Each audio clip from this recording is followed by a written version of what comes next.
Baldi is a weird monster, and it's really hard to describe why in a short period of time. So, in this video, I'm going to do my best to analyze Baldi, tell you how to play him, and also go into the reasons why everyone and everything hates this poor guy. Let's go! First things first, Baldi has no set speed value. He instead has a unique speed meter as a passive ability. He starts the game incredibly slow, but speeds up over time. And by slow, I mean like slower than Inkfell slow. Inkfell has 17 sprint speed, and Baldi feels slower than that. In order to speed up, he needs to utilize his abilities effectively and score kills early. At his max speed, he feels about 22 to 23 sprint speed. He's able to keep pace with a survivor, but he struggles quite a bit to properly gain ground on them until they stop sprinting or make a mistake. And now it gets weirder. Baldi has infinite stamina. That's two stats I can't actually quantify meaningfully to you. When you put these two traits together, it means that Baldi has generally the best endurance in the game when it comes to a chase, and is extremely capable of fully exhausting survivors. However, he's generally just incapable of actually catching a survivor as long as they have stamina. And to even get into that, we have to talk about Baldi's final, most distinguishing quirk, his core movement. Baldi doesn't even move normally. He moves accurately to his game, meaning every time his ruler slaps, he moves a set distance. The speed increase is decreasing the time in between these slaps, allowing him to move overall much faster. He also does slightly move in between ruler slaps, which allows him to adjust himself a lot more precisely in certain spots, as well as just giving him naturally a little bit more speed. But again, he's still hovering around that 22 to 23 sprint speed range. This slight movement is a lot more impactful when a survivor is attempting to juke you, or you want to precisely place one of his abilities. When it comes to his overall movement, we'll get into the deeper implications and usages of this later in the video. The only actual numerical value I can give you about Baldi is that he does 45 damage per hit. He attacks quite fast, and he's also got a pretty sizable hitbox. 45 damage means Baldi can 3-shot a normal survivor, bone breaking on the second strike. There's not much else to say other than his damage is generally pretty scary, and being bone broken against Baldi is a death sentence. Now, for his abilities. Both of Baldi's abilities are extremely important to his game plan, and he'll fail miserably without using them. His first ability is his notebooks, or as it's actually called in game, it deals a flat 5 damage on contact, then forces survivors to answer a math question. It gives Baldi speed, regardless if the math question is answered correctly or not. This question is not nearly as easy as the notebooks on the schoolhouse map. It typically deals with much larger numbers and possibly more complex equations. If they fail to answer the question in time or get the question wrong, they take an additional 40 damage, meaning the ability has the potential to do a maximum of 45 damage. Failing a question puts the survivor into 2-shot range of your basic attack, and now only needs 1 strike to bone break. Notebooks are also fatal, meaning a survivor can pretty hilariously die if they input the wrong answer. Notebooks have a deceptively large hitbox, so long as you try and be precise with your placement of it, it'll do what you need it to do. There's 3 solid ways to get value out of this ability. First, and the type you'll use the most, is just narrow hallways or doorways. This will force survivors to pass through them in order to take certain routes. This is the bread and butter of any monster with any type of placement or trap, so this isn't too surprising. The second is objectives. Putting them on objectives so survivors are forced into grabbing it in most cases is very helpful in the early game, and will allow you to build up your speed faster. The longer a match goes on, the worse these placements get. The final option is using them solely as an optimal pathing deterrent. This forces survivors to do things like take corners much wider, while you yourself can path directly through the notebook.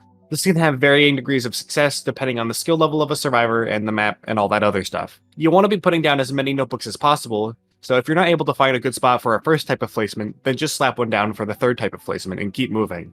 Your potential for strategy opens up with Notebook a lot more with Baldi's second ability, the anti-hearing tape. The anti-hearing tape plays a loud noise almost map-wide, while massively reducing the sound Baldi's ruler slap makes, which turns him into arguably the most threatening stealth monster in the entire game. The other big boost is that it highlights all survivors on the map as long as it's active, allowing Baldi to easily locate survivors.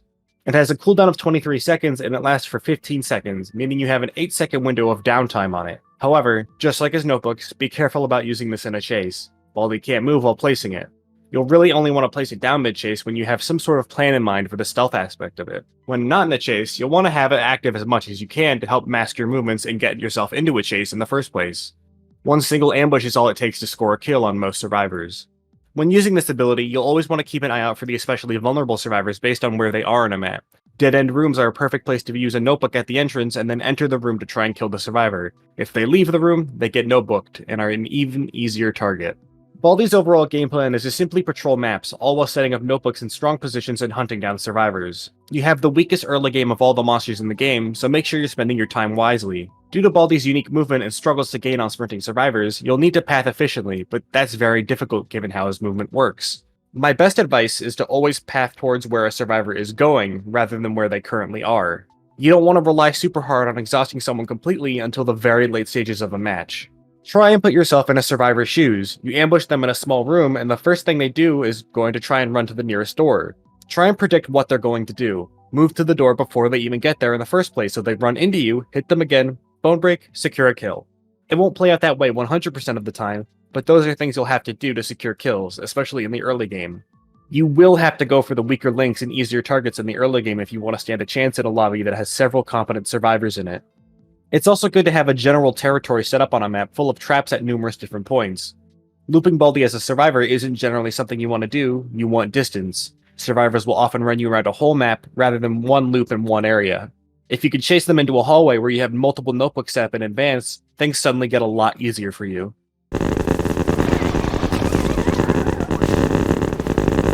Baldi has a few glaring weaknesses, and some of them are pretty big. Firstly, just the fact that he's the weakest monster in the early game. Where every other monster in the game is at their strongest and most threatening, Baldi is at his weakest. The more built up he gets and the stronger he gets, the stronger survivors are. They don't have to worry about their tasks as much, and they can afford to be more aware of their surroundings. Secondly, your movement. It's just straight up worse than every other monster in this game. It pushes you hard horizontally, meaning you interact very poorly with slopes and drops. Going up slopes causes you to go overall less distance as you glitch into the floor a little bit, and going down has the potential to launch you at the cost of control and precision. Some people will say that this can be used to your advantage, which it definitely can. However, you'll find the situations where it'll hurt you are generally far more frequent, and it becomes a nuisance when survivors know how to play around it or even use it against you.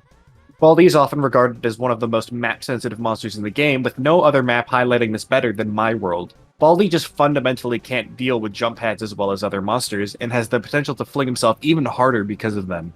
If you guys remember, Baldi became free in the Jeff the Killer update. The same update they added jump pads to pillars, and that map already isn't good for Baldi, and My World, which is the home of jump pads. I'm not saying this is the reason they made Baldi free, I just wouldn't be surprised if it was one of the main factors in the fact they wanted to add more jump pads to maps in the future.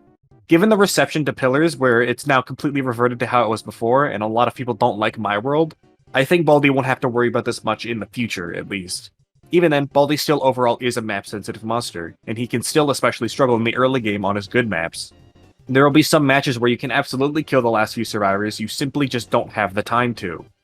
Baldi as a whole is just the biggest race against the clock. Time is a precious resource for all monsters, but the way Baldi is specifically designed, he's a monster that's most pressured by it. His overall kit is affected very hard by all the factors that go into a match. From objective efficiency, to survivor skill, to the starting timer of a map, and all these other things. Baldi is just constantly working uphill against the rules of the game.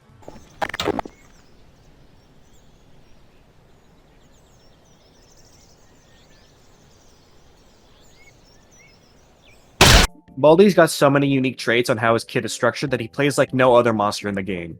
Tonally, he's completely out of place in Pillar Chase 2, and now that the game is slowly starting to take its lore more seriously, Baldi only stands out even more.